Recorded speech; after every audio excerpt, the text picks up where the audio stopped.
Buenas tardes. Bueno, para mí aquí son las tardes. Hola para todos. Vamos a empezar esta lección número 7. Voy a abrir el archivo. Hoy el tema es hablando con Dios.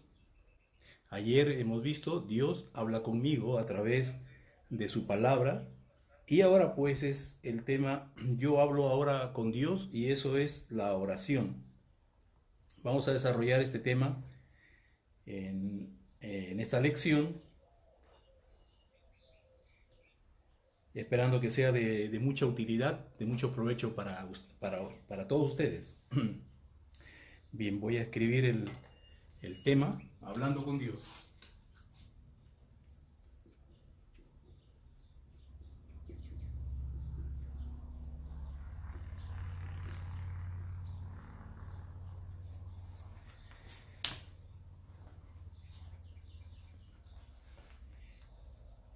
Vamos al cuadrito de la parte superior de la lección, donde hay 3 preguntas para contestar verdadero o falso. Vamos con la primera. Dice, ¿será verdadero o falso? Para orar es importante hacerlo en una iglesia y de rodillas. ¿Será esto cierto, verdadero o falso? ¿Qué responden ustedes?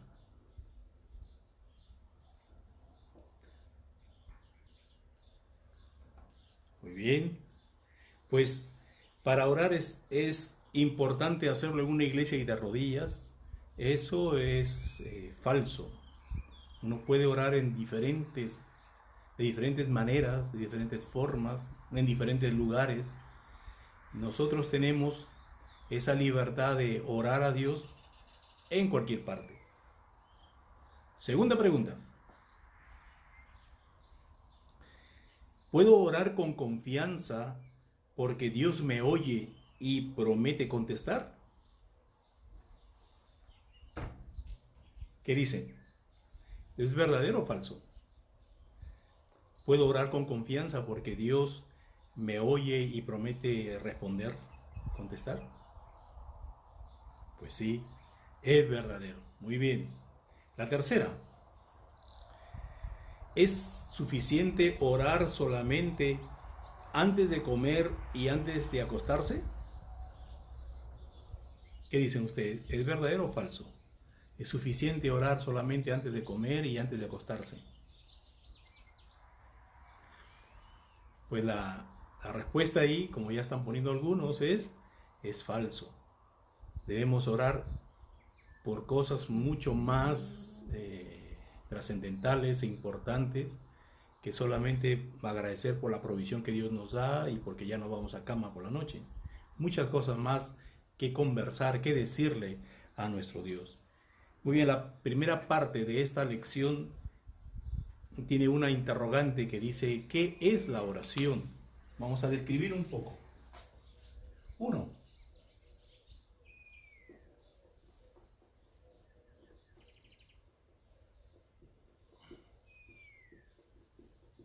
¿qué es la oración?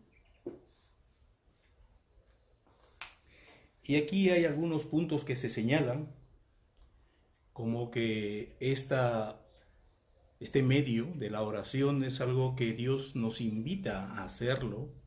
Es también una fuente por medio de la cual nosotros podemos estar protegidos de las tentaciones y también es un medio que tenemos que tener cuidado de cómo hacerlo, evitando pues el, el ser vistos, el que nos vean como, hoy qué bueno que es este, y también evitar las palabrerías, las vanas repeticiones. Muy bien, vamos a ver en cuanto a esto. Bueno, tenemos entonces el primer verso que vamos a buscar, que está en Jeremías 33:3. Jeremías 33:3 dice, clama a mí y yo te responderé y te enseñaré cosas grandes y ocultas que tú no conoces. Entonces, ¿qué nos invita Dios a hacer? Mientras responde, yo voy viendo un archivo que me falta. Bien, ahí estábamos viendo el primer texto, Jeremías 33:3, que dice, clama a mí y yo te responderé y te enseñaré cosas grandes y ocultas. ¿Qué nos invita a hacer el Señor, Dios? Pues aquí nos está diciendo, clama a mí y yo te responderé. Entonces, la oración es una invitación que nos hace Dios para pedirle, para acercarnos a pedirle a Él, como hijos amados, como quien tiene una relación con Dios y las puertas abiertas, para poder pedirle a Dios lo que necesitamos. Entonces, orar es un medio para expresar con franqueza lo que hay en el corazón y pues Él nos escucha con interés. Otra pregunta que se deriva de esto es, ¿cómo promete responder Dios a tu oración? ¿Qué respondes? ¿Lo cierro? Uh-huh. Muy bien. Entonces, ¿cómo promete responder Dios? Enseñándonos cosas grandes y ocultas que no conocemos. Muestra su poder actuando para responder nuestras preguntas, nuestras peticiones a Dios. Muy bien. Ahora, también la oración nos protege de la tentación. Dijo Jesús, un momentito para buscar este texto, para buscarles la cita en la que Jesús dice, velad y orad para que no entréis en tentación. Un recurso que está sugiriéndonos Jesús es recurrir a la oración y al estar vigilantes para no caer en tentación. Entonces de ahí que también la oración nos ayuda pues a estar alertas, a estar en comunión con Dios y nos evita ir en contra de Dios, pecar contra Él, porque el pecado es contra Dios. Muy bien. Eso está en Mateo 26:41. Ya tengo ahora sí el archivo completo aquí. Entonces Mateo 26:41, velad y orad para que no caigáis en tentación. ¿Qué peligros tenemos que evitar en la oración? Eso. Mateo 6:5 dice, escuchen, cuando ores, no seas como los hipócritas, porque ellos aman el orar en público y orar en pie, en las sinagogas, en las esquinas de las calles, y lo hacen para ser vistos de los hombres. De cierto os digo que ya tienen su recompensa. Entonces, ¿cuál es una de las cosas que nos está advirtiendo aquí Jesús cuando vamos a orar? Es que no oremos para ser vistos, para que digan, oh, cómo ora este. Qué bonito la forma de que ora. Eso no debemos caer en ese punto, ¿no? No oramos para ser vistos. No necesitamos la aprobación de la gente, sino la aprobación de Dios. Y otro punto que se pregunta aquí, ¿qué peligros hay en cuanto a la oración? Pues miramos el mismo Mateo capítulo 6, pero el versículo 7, que dice, cuando tú ores, no uses vanas repeticiones como lo hacen los gentiles, que piensan que por su palabrería serán escuchados. Cuando le oramos a Dios, solemos caer en el peligro de utilizar esas palabras rimbombantes, palabras técnicas, palabras especiales que no usamos en el lenguaje normal y natural cuando conversamos con alguien. La sugerencia aquí de Jesús es, cuando tú ores, utiliza tus propias palabras. Señor, tú sabes mis necesidades, que estoy caído, por eso que vengo a ti, ayúdame, con palabras simples. Y no estar, excelentísimo Señor, que estás allá en los reinos de los cielos, ante ti vengo humillado y postrado para suplicarte y rogarte, Señor, que me ayudes. Muchísimas palabras para decir lo mismo. Y Dios quiere la sencillez. Y Jesús nos dice, cuando tú ores, no utilices vanas repeticiones. Por eso es que nuestras oraciones son espontáneas. No nos aprendemos una oración y lo repetimos porque dice que no tenemos que utilizar repeticiones vanas, ni palabrerías, sino una conversación normal, casual, con el Señor, con Dios, que es quien nos conoce. Ahora, el siguiente punto aquí que vamos a tocar es cómo debemos orar. El cómo.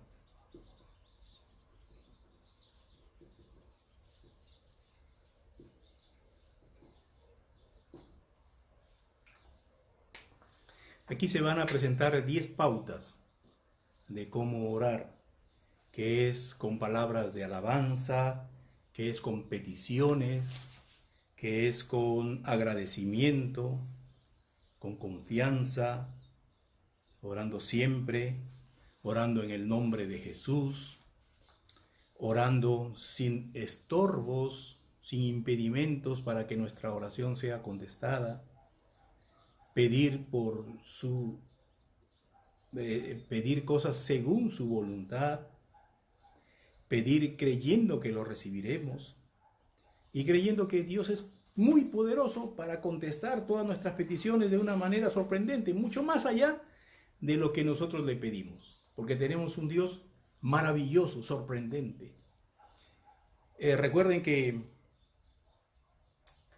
todos los que hemos nacido de nuevo nos podemos llamar con toda libertad, con toda sinceridad, nos podemos llamar hijos de Dios. Es decir, toda persona que ha nacido de nuevo se puede llamar un hijo de Dios.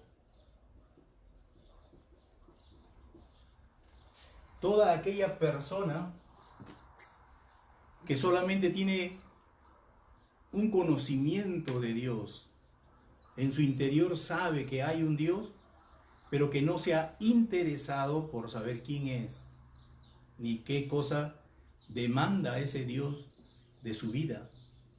Y vivimos pues ignorando a Dios, solamente nos acordamos de Él cuando hay unas fiestas religiosas, como por ejemplo Navidad, recordando su nacimiento, en Semana Santa recordando su muerte, en eventos religiosos de las procesiones, allí también nos acordamos de Él.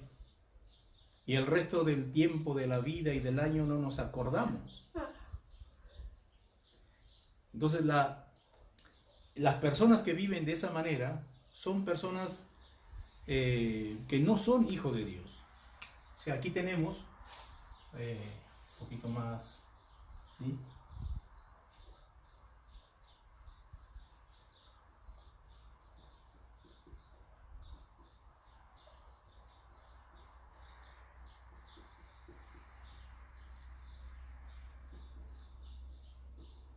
Las personas que no son hijos de Dios y las personas que sí son hijos de Dios. ¿Cuál es la diferencia en que estas personas un día con la sinceridad del corazón se fueron a Dios buscándole, le clamaron a Él por restablecer esa comunión, pidieron perdón por sus pecados, estaban arrepentidos de la forma como han vivido su vida? Y le han dicho de una forma comprometida, de una forma sincera y real, han tomado una decisión de entregarse a Dios. Eso significa empezar a amarle y empezar a obedecerle, saber qué es lo que demanda Dios de un ser vivo. ¿Para qué me has creado, Señor? ¿Cómo debo vivir esta vida para ti? Y en la palabra de Dios encontramos eso, esas verdades, esa forma, esa hoja de ruta, cómo nosotros debemos vivir agradándole a Dios. Para esto no es necesario meterse en un convento, no es necesario aislarse. Por el contrario, necesitamos estar aquí en medio del mundo porque somos llamados a ser la sal de la tierra y la luz de los hombres. O sea que necesitamos ejercer nuestra influencia de Dios alrededor de la gente que necesita. Entonces tenemos que ser buenos trabajadores, buenos padres o madres, buenos hijos, buenos amigos, buenos hermanos, porque así estamos demostrando que Dios pues ha hecho un cambio en nosotros, y el Espíritu Santo que Dios pone en los que han nacido de nuevo les ayudan a vivir ese cambio. Entonces estas personas, con estas, los que no son hijos de Dios y los que son hijos de Dios, es porque ellos han experimentado el nuevo nacimiento. Se han arrepentido de su vida como la llevaban y ahora quieren vivirla según Dios. Han pedido perdón, Jesús ha pagado el precio por sus pecados. Estas personas han sido perdonadas, salvadas, justificadas, santificadas, regeneradas y pues son hijos de Dios. Ahora, después de ser hijo de Dios, un seguidor de Dios tiene que volverse un cristiano. Pero no de nombre. Bueno, somos cristianos porque creemos en Cristo. No. Somos cristianos porque imitamos la vida de Cristo. Tratamos a lo más de vivir conforme Él nos ha enseñado a vivir. Somos sus seguidores. Un cristiano es una persona que sigue a Cristo. Que todas las enseñanzas que Cristo nos dijo para hacer, las hacemos. Entonces, ese es un cristiano. Y más de un hijo de Dios pasamos a ser cristiano y después pasamos a ser un creyente.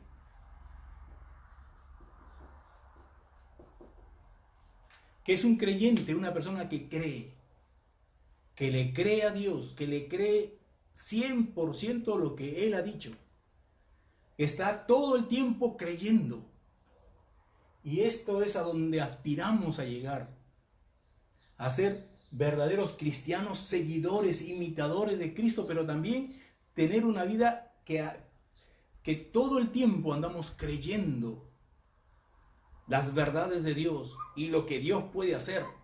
Entonces, de ese modo, un creyente no se sorprende por los milagros que Dios muestra, porque es lo natural, porque ha decidido vivir bajo un techo divino, maravilloso, milagroso, donde las espectacularidades se dan. Un creyente es aquel que mira, observa y experimenta milagros que se dan. A través de la oración hay muchos testimonios de personas que han visto a Dios obrar de una forma sobrenatural. Si yo les contara, muchos de ustedes van a decir, no, son exageraciones, son cuentos, son casualidades. Porque no han llegado a este punto de creer que realmente Dios se mueve para darnos las cosas de una manera sorprendente. Porque así actúa Dios, porque Él es sorprendente. Y las cosas que hace son sorprendentes también. Entonces tenemos que no solamente ser hijos de Dios, sino llegar a ser creyentes, creyendo las 24 horas en las cosas que Dios ha dicho. Vale. Con esto en mente, ya podemos ver cómo debemos orar. Si tú todavía no eres un hijo de Dios, piénsalo, Dios espera por ti porque Él quiere que tú seas un hijo de Dios, los cuales no son engendrados de carne ni de sangre, sino por el Espíritu Santo, como ya vimos en su clase oportuna. El Espíritu Santo nos hace nacer en el Espíritu, en nuestro espíritu que estaba muerto. Y ahí, donde Él está, es donde Él vive, donde el Espíritu Santo reside. Dentro de nuestro espíritu también vive Él. Muy bien. Entonces vamos a ver cómo debemos orar. En primer lugar, mirando el versículo que está en Salmos 106:1. El verso dice: Aleluya, alabad al Señor porque Él es bueno, porque para siempre es su misericordia. Una oración, una comunicación con Dios tiene que llevar este elemento inicial de la alabanza. Cuando oramos a Dios, tenemos que alabarle.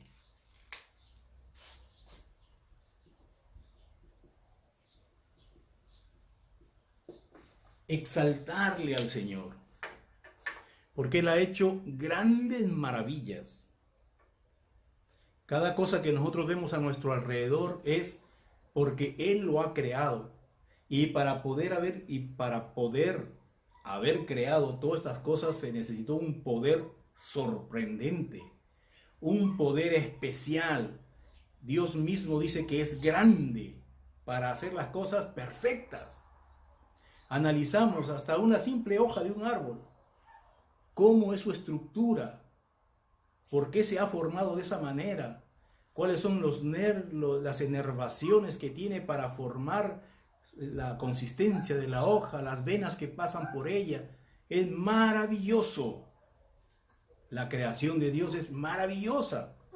Tenemos que alabarle a Dios. Gracias por lo que has hecho. Gracias por esto. Incluso lo que nosotros fabricamos, la tecnología que ahora tenemos, es porque Dios nos ha dado la capacidad para desarrollarlo y llegar a estas formas preciosas de tener las comodidades y las ventajas de la tecnología. Eso también es parte de lo que Dios ha hecho a través del ser humano con la capacidad que le dio, y lo que el hombre logra hacer no es por su fuerza, sino porque Dios lo ha hecho para poder hacer esas cosas.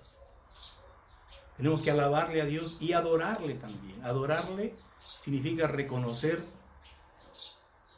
quién es Él, lo que Él es en su esencia, las cosas que nosotros logramos ver en Él como su santidad, su justicia, su misericordia, su bondad, su amor, tantas cosas que Dios tiene.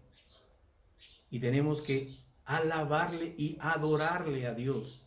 Entonces, una de las partes que tiene la oración, cómo debemos orar, es con palabras de alabanza. En nuestra oración, alábale a Dios. Mira lo que hay a tu alrededor y dale la alabanza por lo que Él ha puesto a nuestro alrededor. Otro punto. Esta vez está en Filipenses 4:6. Dice, por nada estéis afanosos, por nada te preocupes demasiado, de sobremanera, por nada estéis afanosos, antes que sean conocidas tus peticiones delante de Dios en toda oración y ruego con acción de gracias. ¿Qué debemos hacer cuando tenemos problemas, preocupaciones? Tenemos que hacérselas saber a Dios. Él nos está pidiendo aquí, a través de su palabra, nos lo dice.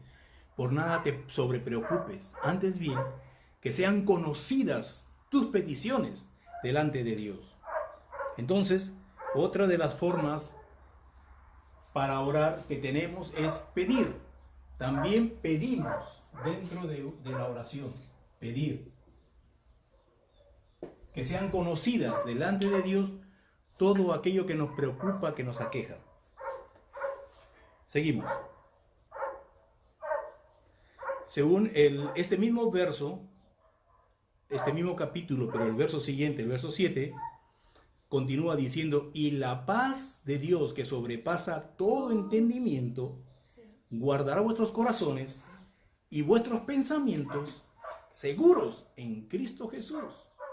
Es decir, ¿qué es lo que pone Dios dentro de nosotros cuando le creemos a Dios y le contamos lo que nos pasa y le pedimos cosas?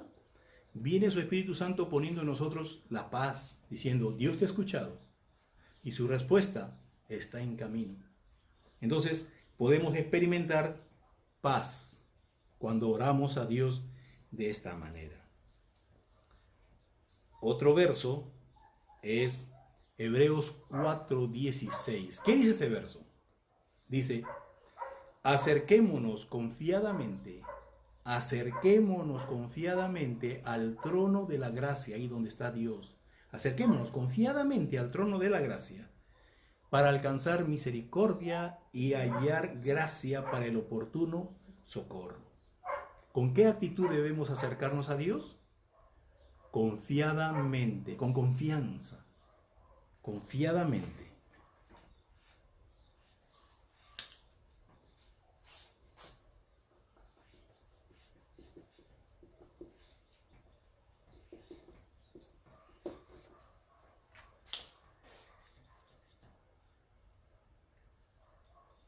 En Filipenses, el verso que habíamos dicho antes, que por nada tenemos que estar sobrepreocupados, afanosos, sino que sean conocidas delante de Dios todas nuestras peticiones, con toda oración y ruego. Y dice al final del verso, dice, con acción de gracias. Después que le pedimos a Dios, debe haber agradecimiento. ¿Por qué? Porque tú tienes que saber, tú tienes que estar consciente que Dios te ha escuchado y que Él va a atender tu petición. Luego que le formulas tus peticiones, va la gratitud. Gracias, Señor. Gracias porque me has escuchado. Gracias porque tienes una respuesta. Gracias, Señor. Espero tu respuesta. Entonces agradecemos también en una oración. Agradecimiento.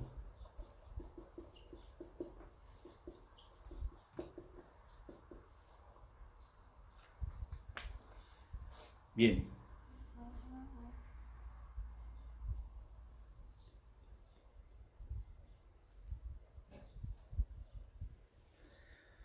Entonces, hemos visto que podemos acercarnos confiadamente ante el trono de la gracia, ante el trono donde está Dios. ¿Qué es lo que nos da a nosotros ese privilegio de podernos acercarnos de una forma confiada ante Dios? ¿Puedes contestar? A ver, contesta. Dice aquí el verso, acércate confiadamente ante el trono de Dios. ¿Cómo es que podemos tener ese camino abierto para acercarnos al trono de Dios?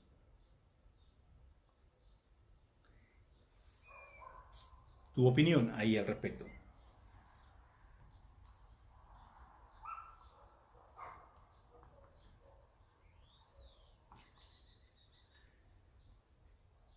Pues ese camino abierto justamente lo logró Jesús.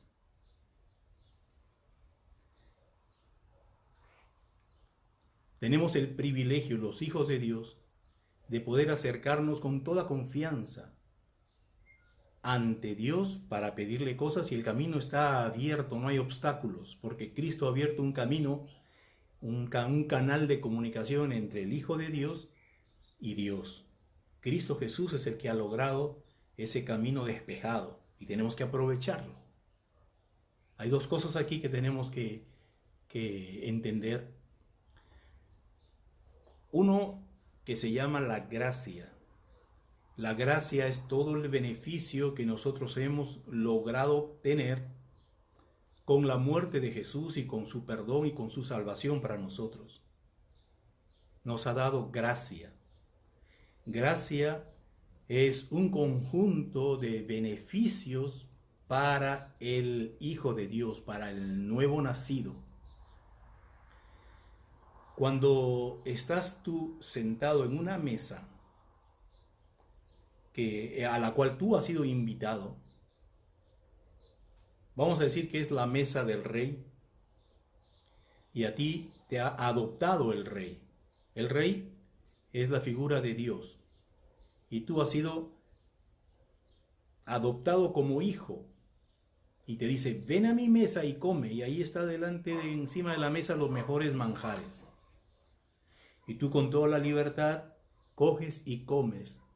No lo merecías estar ahí, pero Dios te lo dio, eso se llama gracia. El que no está sentado a la gracia, no está sentado a la mesa es porque no tiene la gracia de Dios, no puede sentarse en esa mesa. ¿Y qué hace esa persona? Ahí está debajo de la mesa esperando que le caigan algunas migajitas para que también pueda comer.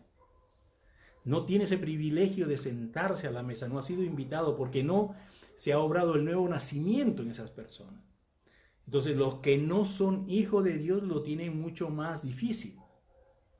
Ellos no pueden acercarse al trono de la gracia con esa libertad, con esa facilidad que un hijo de Dios tiene. y está ahí abajo esperando que algo caiga para que él coma. Esas migajas que caen se llaman misericordia. También recibe por la misericordia. Entonces los que no son hijos de Dios pueden orar a Dios. Tienen un montón de estorbos porque están llenos de pecados. Lo tienen a Dios contrariado y airado contra él, pero sin embargo ahí empiezan a suplicar: ayúdame Dios, ayúdame. Y algunas veces Dios les contesta y les ayuda, pero les ayuda por misericordia. Por la misericordia de Dios es que reciben atención. Pero los hijos de Dios, ellos no, ellos tienen la gracia. Están invitados a la mesa a participar de esas cosas. Lamentablemente hay muchos hijos de Dios que no se han mentalizado con esa oferta, con ese camino abierto, con esa invitación a la mesa, y se comportan como uno que no es hijo de Dios, esperando las misericordias de Dios. Porque para vivir en la gracia hay que conocerla para exigirla. Seguimos. Según Primera de Tesalonicense, capítulo 5 y el verso 17, dice el texto: debes orar sin cesar. Orar sin cesar. ¿Qué significa orar sin cesar?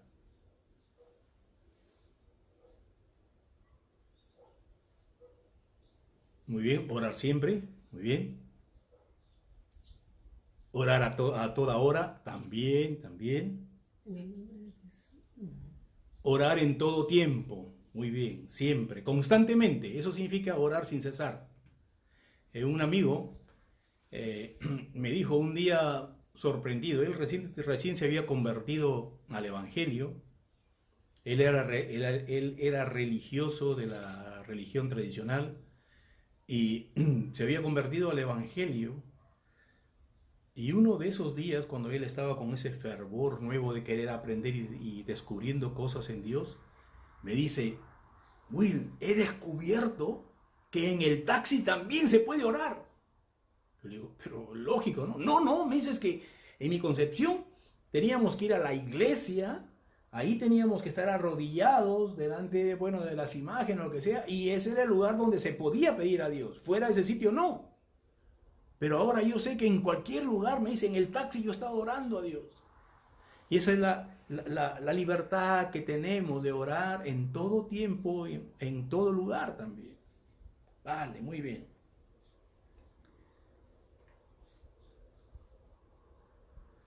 Dice aquí: si debes orar en todo tiempo, ¿quiere decir esto que puedes orar en cualquier lugar, como por ejemplo en tu trabajo puedes orar? ¿Puedes orar cuando estés viajando? ¿Qué respondes? Pues la respuesta es sí.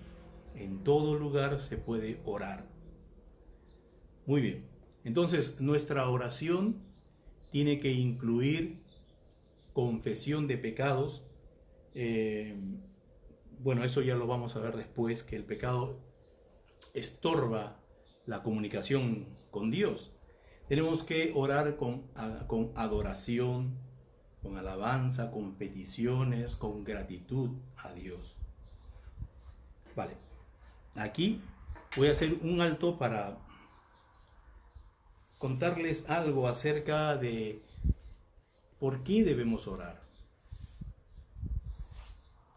Ya tenemos 4 y ya vamos a seguir con los otros en un momento.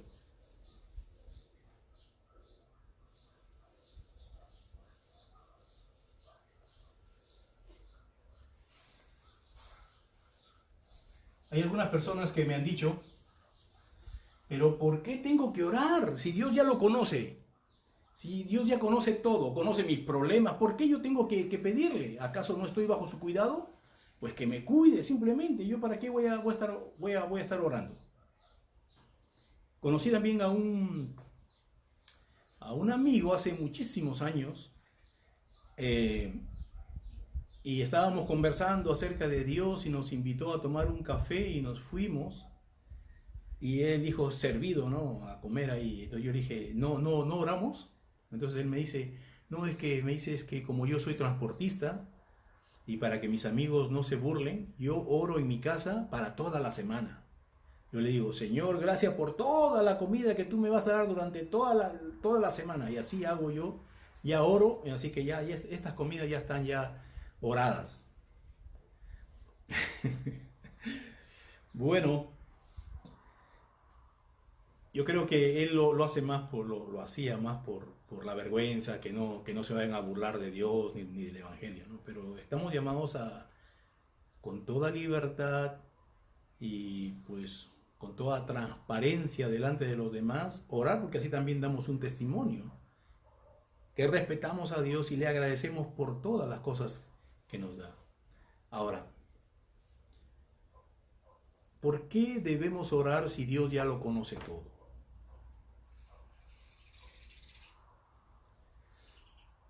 Tenemos que remontarnos para dar una explicación de esto al principio, al Génesis. Cuando Dios estaba creando todas las cosas, en su creación, Dios empezó cada día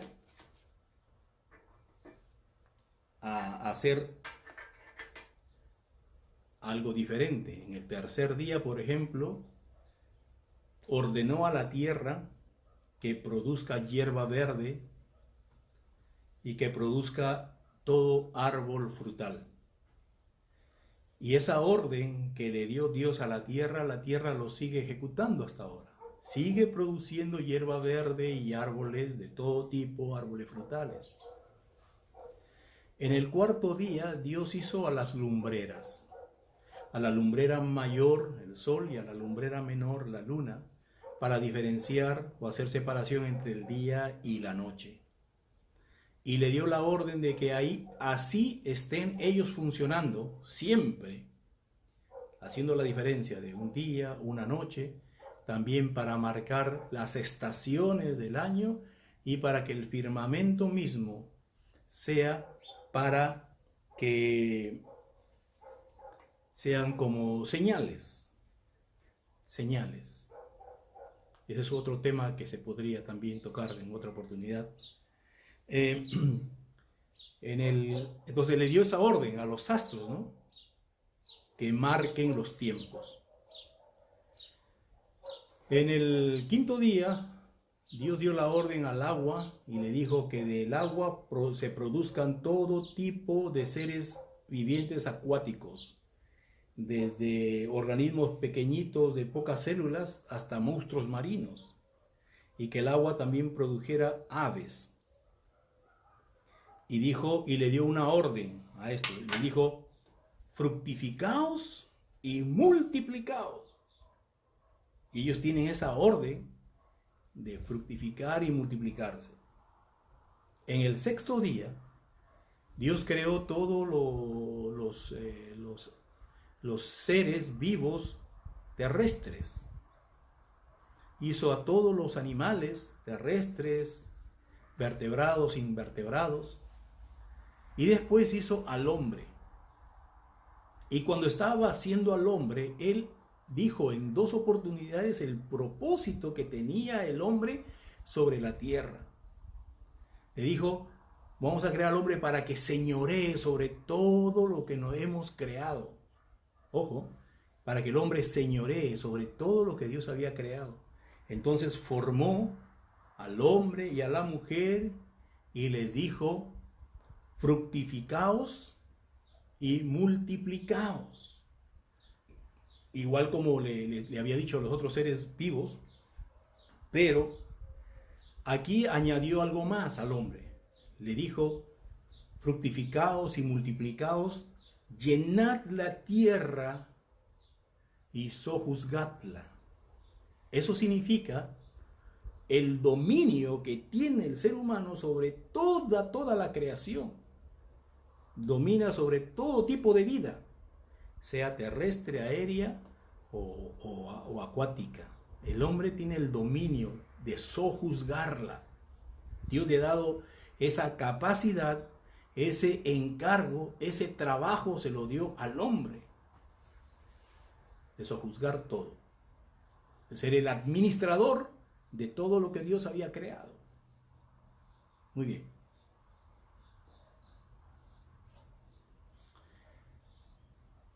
Voy a hacer ahora una comparación para explicar lo que sigue aquí.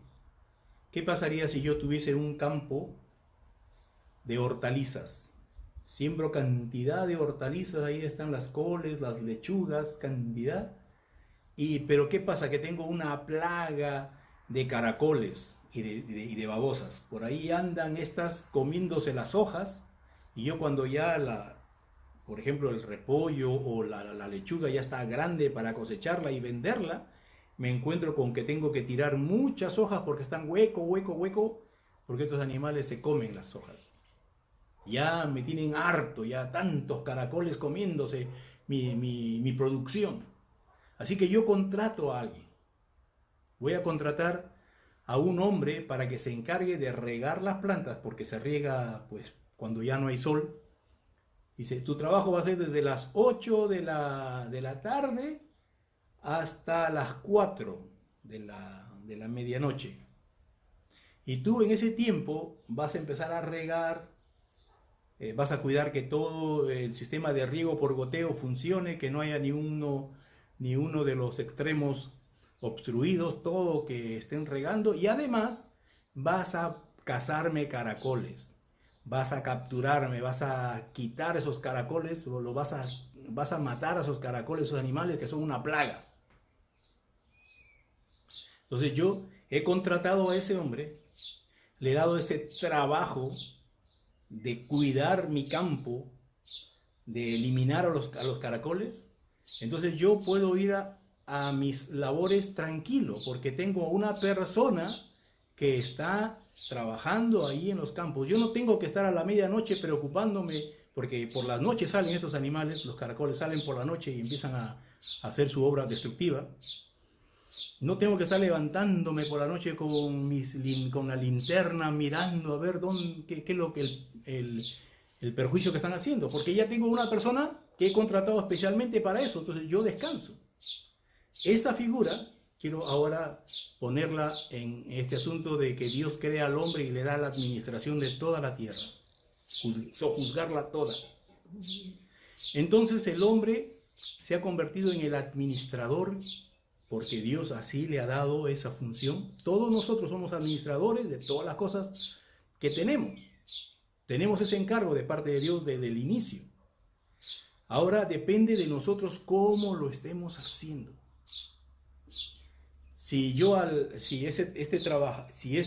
esta dueño que tiene ese campo de hortalizas va a cosecharlas y las encuentra todas agujereadas, va a ir contra la persona al que lo contrató y le digo, has hecho mal tu trabajo, tú deberías evitar que estos caracoles se coman a las verduras, y no lo has hecho.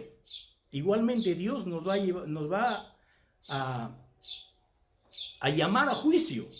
Dice, yo te entregué una parte de la tierra, te di una esposa o un esposo, depende, y te di hijos. ¿Cómo los has criado? Te he dado la naturaleza, ¿cómo lo has cuidado?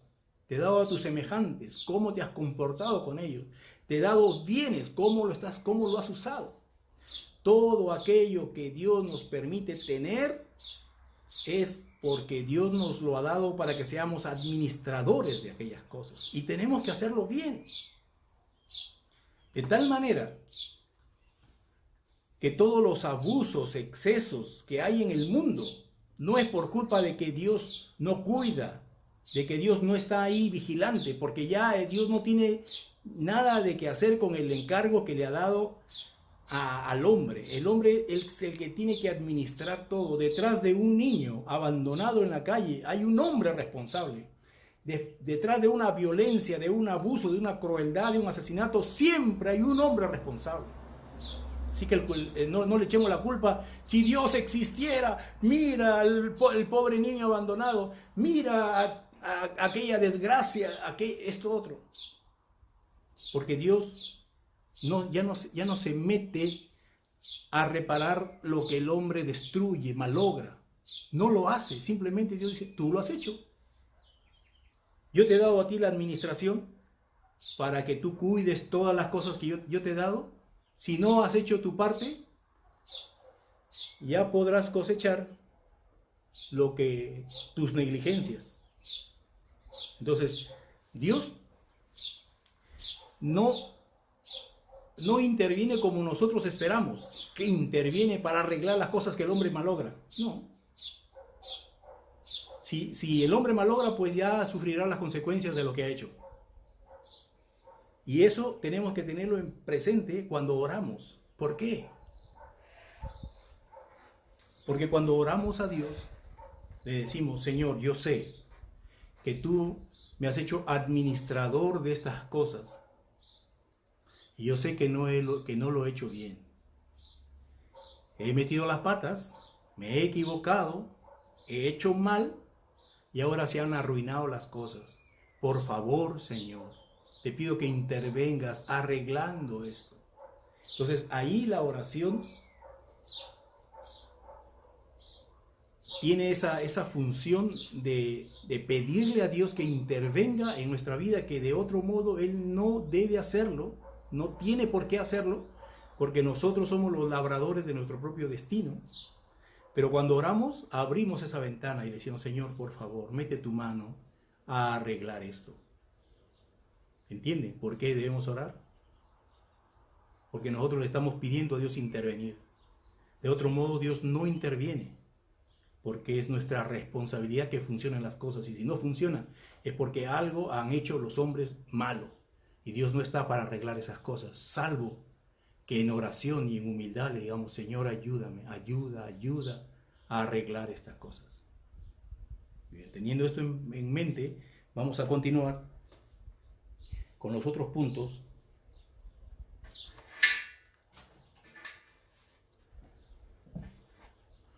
que tenemos aquí de cómo debemos orar.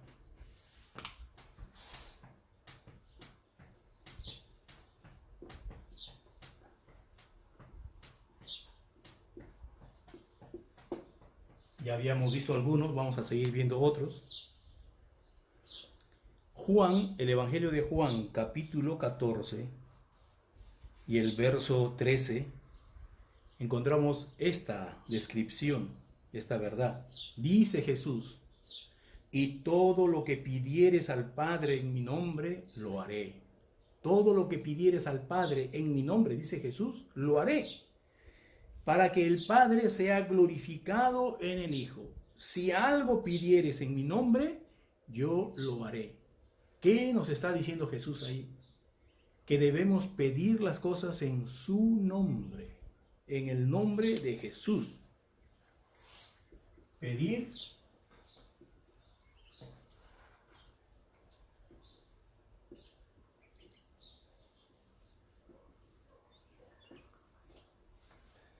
y esto, ¿cómo se entiende? Cuando tú hagas algún pedido a Dios, Señor, provéeme de un trabajo. Te pido, Señor, tú sabes que yo necesito, dame un trabajo. Te lo pido en el nombre de Jesús. Es decir, te lo pido en el lugar de Jesús. Yo me pongo como un representante de Jesús y en su nombre te lo pido. Eso significa pedir en el nombre de Jesús. Te lo pido en el lugar de Él. Te lo pido por lo que significa Jesús, por el poder de Jesús, en el nombre de Jesús. Te pido, Señor, que me hagas esto.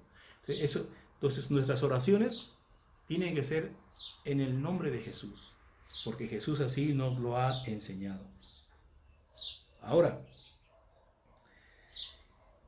¿qué más? Dice aquí, el Salmo 66, 18 dice, si en mi corazón hubiere yo mirado la iniquidad, o sea, el pecado, el Señor Dios no me habría escuchado.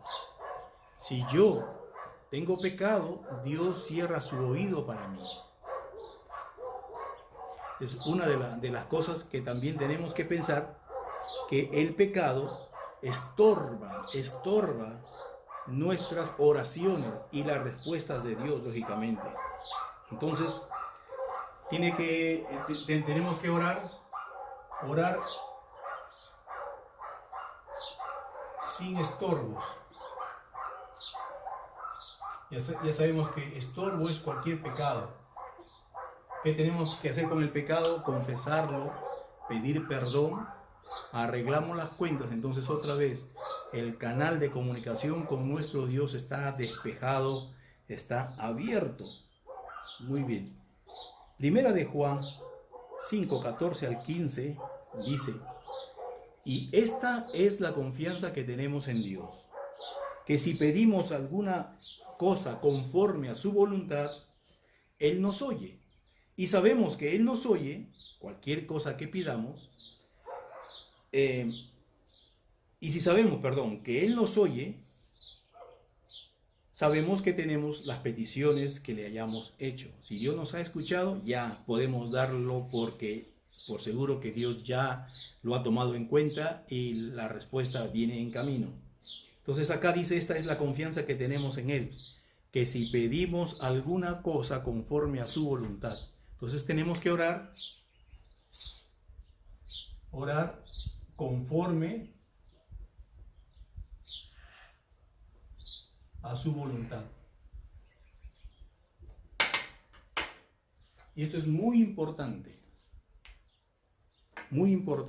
porque Dios no va a contestar nuestros caprichos o no va a contestar cosas que nosotros le pedimos que no tienen nada que ver con su propósito. Ahora, el creyente, el cristiano, el hijo de Dios, el que ha nacido de nuevo, es una persona que tiene un propósito en esta vida que cumplir. Todos tenemos un propósito. ¿Para qué sirves tú en los caminos de Dios? Al que le llamamos el reino de los cielos. ¿Para qué sirves? ¿Para qué estás puesto? Todos tenemos una función. Todos hemos sido metidos en el cuerpo de Cristo y somos como órganos, cada uno cumpliendo una parte. Lo que la valía tuya, lo que tú puedes hacer, lo que tú puedes contribuir para el reino de Dios es importante. Si no lo estás haciendo, estás dejando un hueco, un vacío ahí en el cuerpo de Cristo. Tienes que primero descubrir cuál es el propósito. ¿Para qué eres salvo? ¿Qué vas a hacer con tu vida en el cumplimiento del propósito de Dios en tu vida? Escribir un libro, escribir canciones, arreglar cosas, enseñar, aconsejar, consolar, orar por otros siendo intercesores, una serie de cosas que se pueden hacer y que son necesarias. Cuando uno está en esa función, está viviendo en la voluntad de Cristo, entonces uno puede orar conforme a lo que necesita para cumplir esa función, y de hecho tienes que estar por seguro que Dios te oye y te va a contestar. Eso es lo que quiere decir aquí. Otra es que dice Mateo 21, 22, todo lo que pidiereis en oración creyendo, lo recibiréis. Fíjense aquí, es pedir creyendo. Pedir.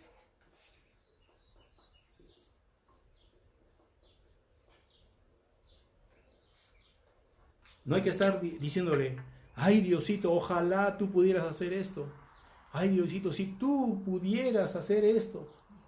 Hay que tener la convicción, la seguridad que lo que yo pido al Señor me lo escucha y me lo va a contestar. Yo pido creyendo que esto va a ser así. Que soy hijo de Él, que Él me escucha. Y cuando yo le hablo, le estoy abriendo la ventana para que Él intervenga en mi vida. Entonces estoy esperando simplemente la respuesta de Dios. Creyendo. Es importante la fe. Cuando nosotros oramos es importante la fe. Creer que lo que ya estamos pidiendo se va a hacer. Bien. Y el último verso, que está en Efesios 3:20, dice, y aquel que es poderoso para hacer todas las cosas mucho más abundantemente de lo que entendemos o pedimos, según el poder que actúa en nosotros, el poder del Espíritu Santo. El Espíritu Santo es el poderoso, el que hace las cosas. Entonces, podemos nosotros pedir creyendo que hay un Dios que puede hacerlas, de traer la respuesta. Dios trae respuesta sorprendente aquí para hacerla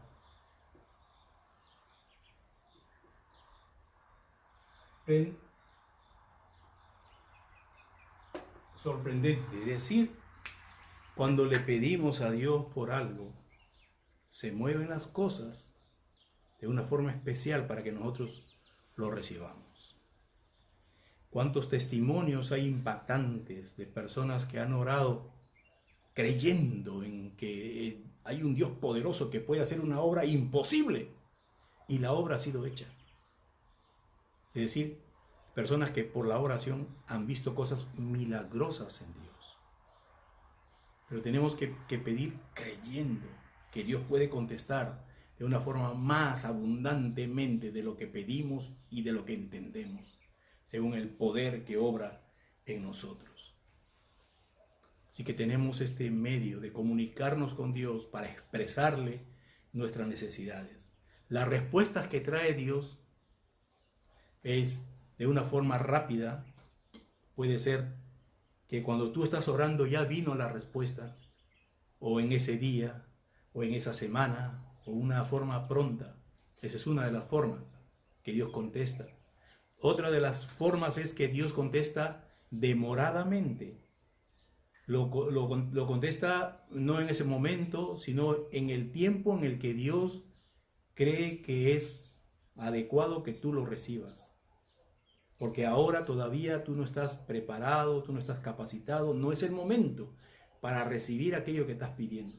Entonces Dios tiene reservado un momento especial en el cual te da, porque Él sabe cuál es el mejor tiempo para que tú recibas aquella cosa que estás pidiendo.